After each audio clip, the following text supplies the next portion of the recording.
Vision cinema house தயாரிப்பில் சீனு ராமசாமி இயக்கத்தில் ஏகன் மற்றும் யோகி பாபு இணைந்து நடிக்கும் கோழிப்பண்ணை செல்லத்துறை செப்டம்பர் 20 முதல் திரையரங்குகளில். பழனிமலை சித்தர்களால் 18 வகை மூலிகை மற்றும் கங்கை நீர் கொண்டு தயாரிக்கப்பட்டது கிரியா விபூதி சோப். இந்த முறை நடந்த விஷயம் முழுக்க முழுக்க ஊழலுக்கு எதிரான ஒரு தேர்தலாக இலங்கையில பார்க்கப்பட்டது. இலங்கையுடைய தேர்தல் முறை என்பது நீங்க இந்தியா தேர்தலோட நீங்க பொருத்தி பார்க்க முடியாது. அங்கே ஜனாதிபதி மக்களால் நேரடியாக தேர்ந்தெடுக்கப்படுவார். அவர் தான் பிரதமரை தேர்ந்தெடுப்பார். அதுக்கப்புறம் தான் பார்லிமெண்டரி எம்பி தேர்தலே நடக்கும். ஒரு இனவாதம் பேசிய ஒருத்தரை எப்படி இலங்கையில் இருக்கின்ற இஸ்லாமியர்கள் வாக்களித்தாங்க அல்லது தமிழர்கள் வாக்களித்தாங்க அப்படிலாம் பாக்குறாங்க. ஆனா வடக்கும் கிழக்கையும் சேர்த்து வடகிழக்கு மாகாணமாக 87 ஜெயவர்தன் அறிவிச்சார். இதை இந்த ஜேவிபி ஏத்துக்கல. இந்த இதே ஏகேடின்னு சொல்லக்கூடிய அனுரகுமார திசாநாயக்க ஏத்துக்கவே இல்லை. இந்த ஏகேடி அவருடைய கட்சிக்கு இந்த தேர்தல் செலவுக்கு பணம் கொடுத்ததே சீனா தான். பணத்தை கொடுத்து அவரை ஜெயிக்க வச்சுட்டாங்க.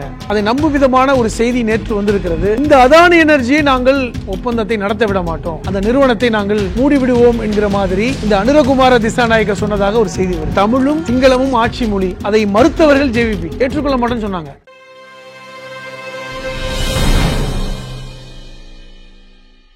நக்கீரன் நேயர்களுக்கு வணக்கம். இன்று நம்முடன் கருத்துக்களை பகிர்ந்துள்ள இணைந்திருக்கிறார் மனிதநேய மக்கள் கட்சியின் மாநில அமைப்பு செயலாளர் எழுத்தாளர் புதுமடம் ஹலீம் அவர்கள். வணக்கம் சார். வணக்கம். இலங்கையில் புது அதிபர் தேர்ந்தெடுக்கப்பட்டிருக்கிறார் அனுராகுமார திசாநாயக. இடைக்கால பிரதமராக ரணில் விக்ரமசிங்கே இருந்தார். அது ஒரு இக்கட்டான சூழ்நிலையில் அவர் நான் பார்த்து சரி பண்ணுறேன் அப்படின்னு சொல்லி உட்கார்ந்தார். எல்லாரும் கைவிட்டு போனப்ப அவரும் சுயேட்சா நின்றார். அவருக்கும் பெரிய தோல்வி. 2019 தான் ராஜபக்சே குடும்பம் பெரிய அளவில் ஆட்சிக்கு வந்தாங்க. ராஜபக்சே இவருடைய சகோதரர் கோத்தபய ராஜபக்சே ஜனாதிபதியாக வந்தார். அவர் தான் பிரதமரை தேர்ந்தெடுத்தார். தன்னுடைய சகோதரர் ராஜபக்சேயை தேர்ந்தெடுத்தார். எப்படி ஒரு செல்வாக்கு அவங்களுக்கு வந்துச்சுன்னா, இந்த இந்த விடுதலை புலிகளெல்லாம் ஒழிச்சிட்டாங்க, சிங்கள முழு ஆதரவு ராஜபக்சே குடும்பத்துக்கு தான் இருக்குது, இப்படிலாம் ஒரு பில்டப் பண்ணி ஒரு இனவாதம் பேசி ஆட்சிக்கு வந்தாங்க. ஆனால் இந்த கொரோனா வந்ததுக்கப்புறம் பார்த்தீங்க அப்படின்னா, கொரோனா காலத்துக்கு அப்புறம் பொருளாதார வீழ்ச்சி பல்வேறு நாடுகளில் பெரிய அளவில் இருந்துச்சு. அது இலங்கையும் விதிவிலக்கல்ல. அதில் இவங்களால் ரொம்ப ஒன்றுமே கட்டுப்படுத்த முடியல. பெட்ரோலே கிடைக்காம பெட்ரோல் நிலையங்கள் முழுதும் பார்த்திங்கன்னா க்யூவில் நிற்பாங்க. விலைவாசி எக்குத்தப்பாக ஏறி போன காலகட்டம். அப்போ இந்த ராஜபக்சே குடும்பத்தின் மேலே பெரிய கோபம் மக்களுக்கு ஏற்பட்டது. கோத்தபய ராஜபக்சே குடும்பத்தின் மேலே. காரணம், அவர்களுக்கு ஊழல் பல 100 கோடிகள் ஊழல் அடிச்சிட்டாங்க, இந்த பணத்தையெல்லாம் வெளிநாட்டில் முதலீடு பண்ணிட்டாங்கன்னு சொல்லிட்டு பெரிய கோபம் மக்கள் மத்தியில் இருந்து, அதன் அடிப்படையில் குடும்பத்தையே பார்த்திங்கன்னா முற்றுகையிட்டாங்க. ராஜபக்சே குடும்பமே வெளிநாட்டுக்கு ஓடி போனாங்க. குடும்பமே அப்ஸ்கேண்ட் ஆனாங்க. அந்த காலகட்டத்தில் அவங்க வீட்டில் மக்கள் புகுந்து எல்லாம் உடைச்சதெல்லாம் பார்த்தோம். இந்த காலகட்டத்தில் ஒரு இடைக்கால பிரதமர் தேவை. ஏன்னா இலங்கையுடைய பொருளாதாரத்தை மீட்டெடுக்கணும், மோசமான நிலைமை. அந்த காலகட்டத்தில் ஓரளவுக்கு இன்டலெக்சுவல் ஒரு நிதியை அழகாக செயல்படுத்தக்கூடியவர் என்று ஒரு பேர் ரணில் விக்ரமசிங்கேக்கு இருக்குது. அவர் முன்னாள் பிரதமர். அப்போ அவரை ஒரு இடைக்கால பிரதமராக எல்லாரும் ஏற்றுக்கிட்டாங்க. ஒரு தேர்தல் நடக்கிற வரைக்கும் ஒரு 2 வருஷத்துக்கு அவர் இடைக்கால பிரதமராக இருக்கட்டும், 2024 தேர்தல் நடக்கும்போது பார்த்துக்கலாம் அப்படின்னு கொண்டு வந்தாங்க. அப்போ கடந்த 2 வருடங்களாக ரணில் விக்ரமசிங்கே இடைக்கால பிரதமராக இருக்கார். இலங்கையோட பொருளாதாரம் கொஞ்சம் மீண்டிருக்கு, அது இல்லைன்னு சொல்ல முடியாது, மீண்டிருக்கு. இந்தியா நிறைய உதவி செஞ்சாங்க. வெளிநாடுகளை விட இந்தியா அவர்களுக்கு உதவி செஞ்சாங்க. சொல்லப்போனால் பெட்ரோல் விஷயங்களுக்கு கூட, கச்சா எண்ணெய்கள் கூட இந்தியாவிலிருந்து போச்சு. இப்போ இப்படிப்பட்ட ஒரு சூழலில் தேர்தல் 2024 செப்டம்பர் 21 தேர்தல் நடந்துச்சு. எப்பொழுதும் இல்லாத வழக்கத்துக்கு மாறாக 38 பேர் ஜனாதிபதி தேர்தலுக்கு போட்டிடுவாங்க.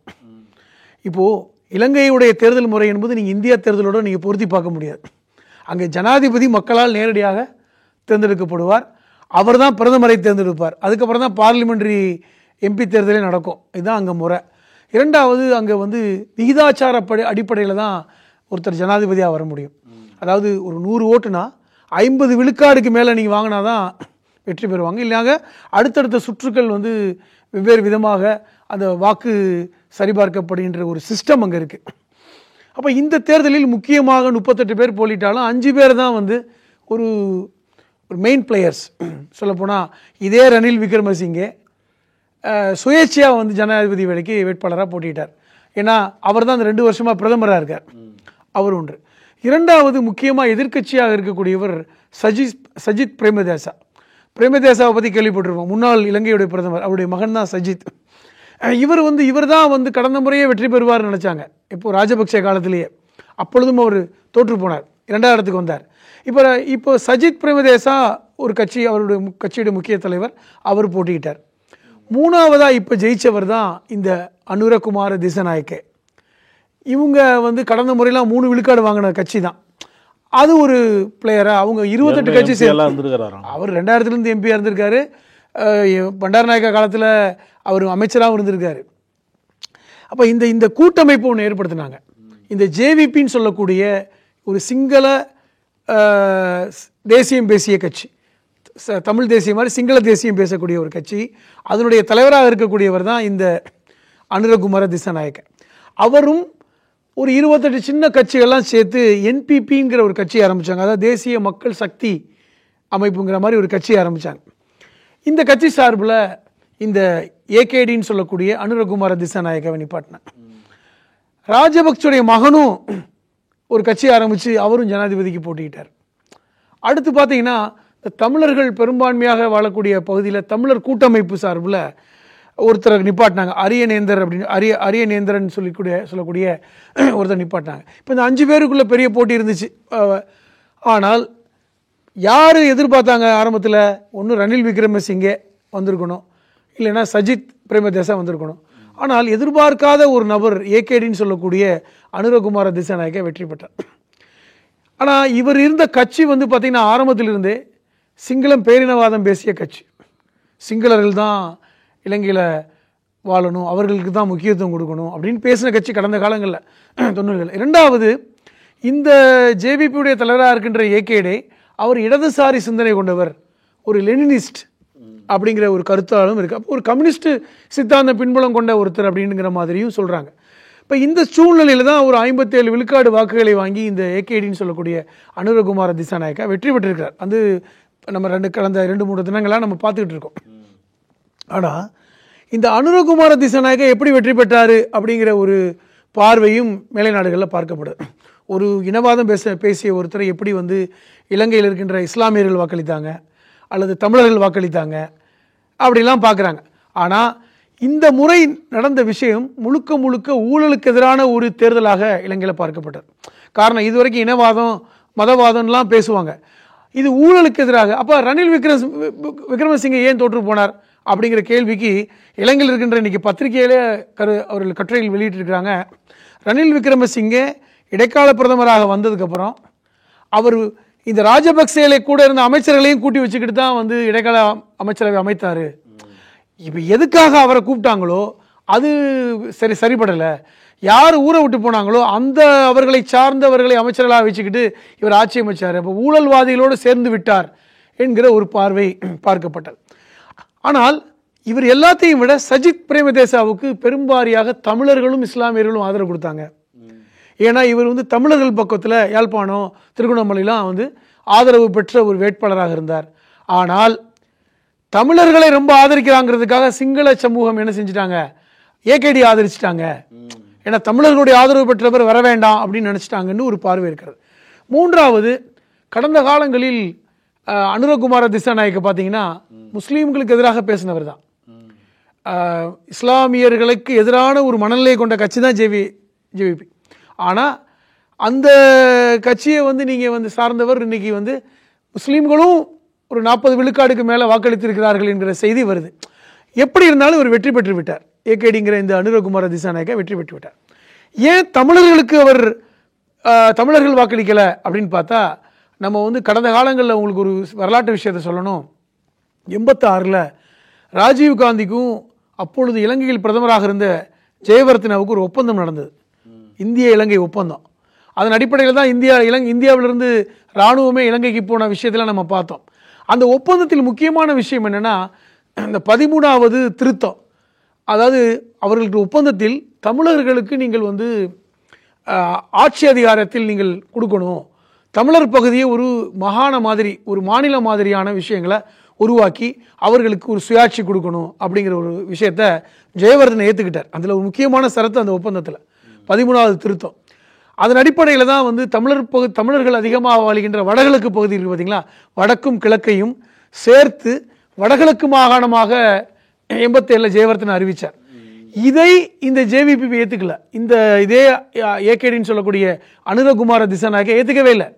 அந்த கட்சியை சார்ந்தவர்கள் நீதிமன்றத்துக்கு போய் 2006 ஒரு தீர்ப்பே வந்துச்சு நீதிமன்றத்திலிருந்து. எப்படின்னா, அந்த வடகிழக்கு மாநிலங்களுடைய இதை பிரிச்சிடலாம், வடக்கு தனியாக கிழக்கு தனியாக பிரிக்கணும். ஏன்னா வடகிழக்கை நீங்கள் ஒருங்கிணைத்து விட்டால் இலங்கையினுடைய நிலப்பரப்பு 4/1 ஒரு மாநிலமாக வந்து விட்டால் அது வந்து நாளைக்கு எதிர்காலத்தில் மீண்டும் எங்களுக்கு தனிநாடு கேட்பாங்க. அந்த இதை நாங்கள் வந்து விரும்பலைன்னு சொல்லி இந்த கட்சியில் பேசினாங்க. சொல்லப்போனால் இதே அனுரகுமார திசாநாயக்கா இந்த 2024 தேர்தல் பிரச்சாரத்தில் கூட அந்த கருத்திலிருந்து அவர் பின்வாங்கலை, இதை நாங்கள் பின்வாங்கலை அப்படின்னு. அப்போ அதன் அடிப்படையில் வந்து இந்த வடகிழக்கு மாநிலங்கள் இருக்கின்ற தமிழர்கள் இவங்க ஏகேடிக்கு வாக்களிக்கலை. யாருக்கு வாக்களித்தாங்கன்னா இந்த இவருக்கு பிரேமதாசாவுக்கு தான் வாக்களித்தாங்க. அதாவது சஜித் பிரேமதாசாவுக்கு தான் வாக்களித்தாங்க. இந்த சூழ்நிலையில் இப்போ இவர் வெற்றி பெற்றிருக்கிறார். இலங்கையின் புதிய அதிபர் அனுரா இந்தியாவுக்கு சாதகமாக இருக்க மாட்டார், சீனாவுக்கு ஆதரவாக தான் இருப்பார் அப்படின்னு ஒரு பார்வை வைக்கப்படுது. இன்னும் சிலர் என்ன சொல்கிறாங்க, இக்கட்டான சூழ்நிலையில் இலங்கை அரசுக்கு இந்தியா பல்வேறு உதவிகளை செஞ்சுருக்கு, அதனால் இந்தியாவுக்கு எதிரான முடிவுகளை புதிய அதிபர் எடுக்க மாட்டார். எப்பொழுதுமே இலங்கை வந்து இந்தியாவுக்கு எதிரான பெரிய முடிவுகளை எடுத்ததில்லை. ஆனால் கச்சத்தீவு விஷயங்களில் இலங்கை தமிழர் மீனவர்கள் விஷயத்துலாம் ரொம்ப ஸ்ட்ராங்காக தான் அவங்க இருக்கிறாங்க. ஆனால் நீங்கள் வந்து ரணில் விக்ரமசிங்கையோடு ஒப்பிடும் பொழுது அனுரகுமார திசாநாயக்கா இந்தியாவுக்கு ஆதரவாக இருப்பாரா, இல்லை அதற்கு முன்னாடி இருந்தவங்க மாதிரி இல்லாமல் அவர் சீனாவுக்கு ஆதரவாக போயிடுவாரா அப்படிங்கிற கேள்வி கேட்குறீங்கள. என்ன காரணம்னா, இவர் வந்து ஒரு கம்யூனிஸ்ட் சித்தாந்தத்தை உடையவர். அடிப்படையில் வந்து இந்த கட்சியே வந்து அடிப்படையில் இது வந்து ஒரு இடதுசாரி சித்தாந்தம். அதனால் வந்து இந்த கம்யூனிஸ்ட் சித்தாந்தம் என்பது சீனாவோட நெருக்கத்தை ஏற்படுத்தும் அப்படிங்கிறத சொல்கிறாங்க. ரணில் விக்ரமசிங்கையே வந்து இந்தியாவோட பெரிய அளவில் நெருக்கம் காமிக்கல. கடைசியாக கூட கச்சத்தீவு விஷயத்தில் வந்து நாங்கள் வந்து இந்தியாவோடு பேச்சுவார்த்தையை நடத்த மாட்டோம்னு சொன்னவர். ஆனால் இந்த ஏகேடிக்கு இருக்கட்டும், எந்த பிரதமராக இருக்கட்டும், ஜனாதிபதியாக இருக்கட்டும், இலங்கை பொருளாதாரத்தில் தத்தளித்த போது நீங்கள் சொன்ன மாதிரி உதவிக்கரம் நீட்டியவர்கள் இந்தியா தான், சைனாவை விட. ஆனால் சீனாவுடைய முதலீடுகள் இலங்கையில் அதிகமாக இருக்குது. அங்கே வந்து பொருளாதார ரீதியான முதலீடுகள் பார்த்திங்கன்னா அதிகமாக இருக்குது. அப்போ இந்த இடத்துல வந்து பார்க்கும்பொழுது ஒரு கருத்துருவாக்கம் என்ன இருக்குன்னா, இந்த ஏகேடி அவருடைய கட்சிக்கு வந்து இந்த தேர்தல் செலவுக்கு பணம் கொடுத்ததே சீனா தான், பணத்தை கொடுத்து அவரை ஜெயிக்க வச்சுட்டாங்க. அப்படி சொன்னதுக்கு அதை நம்பும் விதமான ஒரு செய்தி நேற்று வந்திருக்கிறது. அதானி எனர்ஜி கம்பெனி ஏற்கனவே இலங்கையில் அங்கே வந்து ஒரு இலங்கை அரசோட ஒரு பெரிய ஒப்பந்தத்தை போட்டு அங்கே வந்து அந்த இயற்கை வாயு எடுப்பதற்கான ஒரு ஒப்பந்தத்தை போட்டிருக்காங்க. எங்கே? அதானி எனர்ஜி. இந்த அதானி எனர்ஜியை அந்த ஒப்பந்தத்தை நாங்கள் வந்து கேன்சல் பண்ணிவிடுவோம், ஒப்பந்தத்தை நடத்த விட மாட்டோம், அந்த நிறுவனத்தை நாங்கள் மூடிவிடுவோம் என்கிற மாதிரி இந்த அனுரகுமார திசாநாயக்க சொன்னதாக ஒரு செய்தி வருது. அப்போ என்ன அர்த்தம்னா, நாங்கள் வந்து எங்களுடைய வியாபார ரீதியான ஒப்பந்தங்கள் நாங்கள் சீனாவோடு அதிகமாக இருக்கும் அப்படிங்கிற மாதிரி செய்திகள் வருது. அப்போ இது பார்க்கும் பொழுது இந்த ஏகேடின்னு சொல்லக்கூடியவர் வந்து இந்தியாவை விட சீனாவோட நெருக்கமாக இருக்க விரும்புகிறாரோ அப்படிங்கிற பார்வை. கடந்த காலங்களில் அவர் தமிழர்களையும் எதிர்த்த கட்சி தான். இஸ்லாமியர் அங்கே இருக்கின்ற இலங்கை இஸ்லாமியர்களையும் பெரிய அளவில் அவர் ஆதரிக்கல. ஆனால் இன்னைக்கு இந்த தேர்தலில் கொழும்பில் இருக்கின்ற இலங்கையில் இருக்கின்ற அதிகமான முஸ்லீம்கள் ஏகேடிக்கு வாக்களித்திருக்காங்க, அதிகமான முஸ்லீம்கள் வாக்களித்திருக்காங்க. அதற்கு என்ன காரணம்? இவ்வளவு முன்னாடி வந்து இந்த கருத்தை சொன்னாருன்னு கேட்டால், இப்பொழுது இந்த தேர்தலே வந்து ஊழலுக்கு எதிரான தேர்தல். ஏன்னா இப்போ வந்து பெரிய கட்சி ரெண்டுமே ஊழலில் மூழ்கிட்டாங்க. அந்த ரெண்டு கட்சியுமே பொருளாதாரத்தை மீட்டெடுக்க முடியல. அனுரகுமார திசாநாயக்க மேலே எந்த ஊழலும் இல்லை, அது உண்மை. இப்போ அனுரா மேலே எந்த ஊழலும் இல்லை. காரணம், அவர் இது வரைக்கும் ஆட்சியில் பெருசாக பங்கெடுக்கலை. ரெண்டாவது, நாங்கள் ஊழலுக்கு எதிரானவர்கள் தான், நாங்கள் வந்து மத சார்பு தன்மையை கொண்டு வருவோம் ஒரு உத்தரவாதத்தை கொடுத்துருக்காரு. நீங்கள் வந்து எந்த மதமாக இருந்தாலும் எங்களுக்கு பிரச்சனை இல்லை அப்படிங்கிற உத்தரவாதம். தமிழர்கள் வாக்களிக்காததுக்கு ஒரே காரணம் அந்த 13வது சட்ட திருத்தத்திற்கு எதிராக இந்த கட்சி இருந்தது அப்படிங்கிறது ஒன்று. இரண்டாவது முக்கியமானது, 2014 இதே ஜேவிபியுடைய தலைவராக அனுரகுமார திசாநாயக்க வந்ததுக்கப்புறம் தமிழர்களிடம் மன்னிப்பு கேட்டார். என்ன மன்னிப்பு கேட்டார்? நாங்கள் வந்து இந்த மாதிரி வடகிழக்கு மாநிலங்கள் பிரச்சனை, இந்த 13வது சட்டத்திட்டத்துக்கு எதிர்த்ததுக்கெல்லாம் நான் மன்னிப்பு கேட்டுக்கிறேன். இரண்டாவது, இதை வைத்து பெரிய அளவில் ஒரு கலவரம் நடந்துச்சு. எப்படின்னா, இந்த ஒப்பந்தங்கள் போட்டாங்கல்ல ராஜீவ் காந்திக்கும் அப்பொழுதைய ஜனாதிபதி ஜெயவர்தனாவுக்கும், அந்த ஒப்பந்தத்தை ஏற்றுக்கொள்ள மாட்டோம் என்று இவர் கட்சியை சார்ந்தவர்கள் பெரிய அளவில் கலவரத்தை ஏற்படுத்தினாங்க. அதில் பலரும் கொல்லப்பட்டாங்க. அதற்காக நான் மன்னிப்பு கேட்கிறேன்னு சொன்னார் யார்? ஏகேடி தேர்தல் சமயத்தில். ஆனால் அதே நேரத்தில் நாங்கள் வந்து இந்த வடகிழக்கு வந்து சேர்ப்பதை நாங்கள் ஏற்றுக்கொள்ளலைன்னு தான் சொன்னார். அப்போ அதனால தமிழர்கள் இந்த கட்சிக்கு வாக்களிக்கலை. அதே நேரத்தில் தமிழர் கூட்டமைப்பு சார்பில் இருக்கின்ற இந்த அரியநேந்தருக்கும் வாக்களிக்கலை, இந்த அரியநேந்திரனுக்கும் தமிழர்கள் வாக்களிக்கலை. அவர்கள் முழுக்க வாக்களித்தது சஜித் பிரேமதாசாவுக்கு. அவர் தான் 2வது வந்திருக்கார். இப்போ உதாரணம் சொல்லப்போனால், இலங்கையில் வந்து வாக்காளர்கள் 1,70,00,000 பேருங்க ஒட்டு மொத்தமாக. அதில் 1,35,00,000 பேர் வாக்களிச்சிருக்காங்க. அதில் வந்து ஏகேடின்னு சொல்லக்கூடிய இந்த அனுரகுமார திசாநாயக்க வாங்கிய வாக்குகள் 57 லட்சம். அவருக்கு பின்னாடி வந்தார்ல சஜித் பிரேமதாசா, அவர் வாங்கிய வாக்குகள் 45 லட்சம். அவரும் வாக்கு வாங்கியிருக்காரு. ரணில் விக்ரமசிங்கே 23 லட்சம். அப்போ இவருக்கு எதிராகவும் மக்கள் இருக்காங்க. ஆனால் பெரும்பான்மை பெற்றதுனால அவர் வந்து இப்போ 50 விழுக்காடை தாண்டினதுனால அவர் ஜனாதிபதியாக வந்திருக்கிறார். இனி வருகின்ற காலத்தில் தான் இவருடைய நடவடிக்கை, இவர் சீனாவுக்கு ஆதரவாக இருப்பாரா அல்லது இந்தியாவோட நெருக்கமாக இருப்பாரா என்பதை நம்ம வர்ற நாட்களில் நம்ம வந்து ஒரு அனுமானத்துக்கு வந்துடலாம். இந்த தமிழர் கூட்டமைப்பு சார்பில் அரியநேந்திரன் நிப்பாட்டினாங்க. வெறும் 2 லட்சம் வாக்குகள் தான், 2 லட்சம் சில்லற வாக்குகள் தான் பெற்றார். ஆனால் பெரும்பாரியான தமிழர் பகுதியில், வன்னி பகுதியில் சஜித்துக்கு விழுந்திருக்கு, சஜித் பிரேமதாசாவுக்கு விழுந்திருக்கிறது வாக்குகள். அவர் சஜித் பிரேமதாசாவை வெற்றி பெற்று விட்டால் அவர் தான் வாய்ப்பு இருக்குது ஜனாதிபதியாக. ஒட்டுமொத்தமாக இந்த தமிழர்கள் வந்து அவர்களுக்கு வாக்களித்ததன் மூலமாக நமக்கு வந்து பல நலன்கள் விளைவிக்கல. ஏன்னா அவர் வெற்றி பெறுவார்னு நம்புனாங்க தமிழர்கள். உங்களுக்கு வந்து இந்த இப்போ ஏகேடின்னு சொல்லக்கூடிய அனுரகுமார திசாநாயக்க வந்து தமிழர்களுக்கு நலன் செய்ய மாட்டார்னு நம்பிக்கை தமிழர் பகுதியில் இருக்குது. ஏற்கனவே இந்த 13வது திருத்தத்தை எதிர்த்தது, வடகிழக்கு மாநிலம் வந்து ஒரு மாநிலமாக சுயாட்சியாக கொடுத்தது எதிர்த்ததெல்லாம் அவர்களுக்கு அந்த காயம் இருக்கிறது. அப்போ வந்து இந்த சஜித் வந்து என்ன சொன்னார்னா, நான் வந்தால் மீண்டும் வந்து வடகிழக்கு மாநிலங்களுக்கு ஒரு புத்துயிர் கொடுப்பேன்னு சொன்னார். தமிழர்கள் நம்பினாங்க. அப்போ ஒட்டுமொத்தமாக தமிழர் வாக்கு அவருக்கு போகணும். ஏன்னா அதனால தான் 45 லட்சம் வாக்குகள் சஜித் வாங்கினார். அவரை நம்பினாங்க முழுமையாக. இன்னொன்று, அதுதான் சஜித் தோல்விக்கும் காரணம்.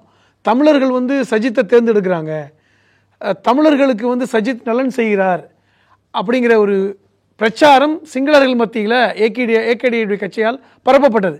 இப்போ அவங்க வந்துட்டு அவங்களுக்கு சாதகமாக போயிடும். அப்போ ஏகேடி வந்தால் மட்டும்தான் இலங்கை என்பது இந்த நம்ம ஒரு ஒற்றையாக இருக்கும், இல்லைன்னா பழைய மாதிரி பிரிவினை பேசுவாங்க. ஏன்னா ஏகேடி அடிப்படையில் சிங்கள பேரினவாதம் பேசக்கூடிய ஒரு கட்சியிலேருந்து வந்தவர் தான். அப்போ அதுதான் இலங்கைக்கு நல்லதுன்னு சிங்கள மக்கள் மத்தியில் விதைக்கப்பட்டது. முஸ்லீம்கள் மக்கள் மத்தியில் இந்த மற்ற 2 கட்சியும் ஊழல் கட்சி. ஆரம்பத்தில் இஸ்லாமியர்களை ரொம்ப எதிர்த்தவர் இந்த ஏகேடி. ஆனால் சமீப காலமாக முஸ்லீம்களுடைய பற்றி ரொம்ப பாராட்டி பேசினார். இஸ்லாமியர்கள் வந்து இங்கே வந்து இலங்கையுடைய பொருளாதாரத்திற்கு மிகப்பெரிய உந்து சக்தியாக இருக்கிறார்கள் என்றெல்லாம் பேசினார்.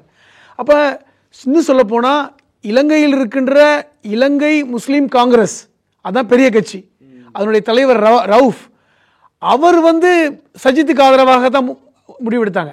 அதாவது இலங்கையில் இருக்கின்ற இலங்கை இஸ்லாமிய கட்சிகள் ஏகேடி ஆதரிக்கலை, சஜித்துக்கு ஆதரிச்சாங்க. ஆனால் இஸ்லாமிய மக்கள் ஏகேடிக்கு வாக்களித்திருக்காங்க கட்சியை மீறி. என்ன காரணம்னா, இது ஒரு மாற்றம் வேணும், திருப்பி இவங்களே வர்றாங்க அப்படின்னு ஒரு மாற்றம் வேணும்னு. ஏன்னா ரொம்ப தெளிவாக ஏகேடி செஞ்ச விஷயம் என்னென்னா, நான் ஊழலை எதிர்க்கிறேன், பொருளாதாரத்தை தூக்கி நிப்பாட்டுவேன். அவர் மதவாதத்தையோ இனவாதத்தையோ மொழியோ பேசலை. ஏன்னா இலங்கை வந்து பொருளாதாரத்தில் வீக்காக இருக்குது, அதை மட்டும்தான் முன்னெடுத்தாங்க. அதனால் முஸ்லீம்களும் ஏகேடிக்கு வாக்களித்தாங்க அப்படிங்கிற ஒரு கருத்து இருக்கிறது. இப்போ இதெல்லாம் உண்மைதானா? இவங்களுடைய உண்மையான நிறம் இதுதானா?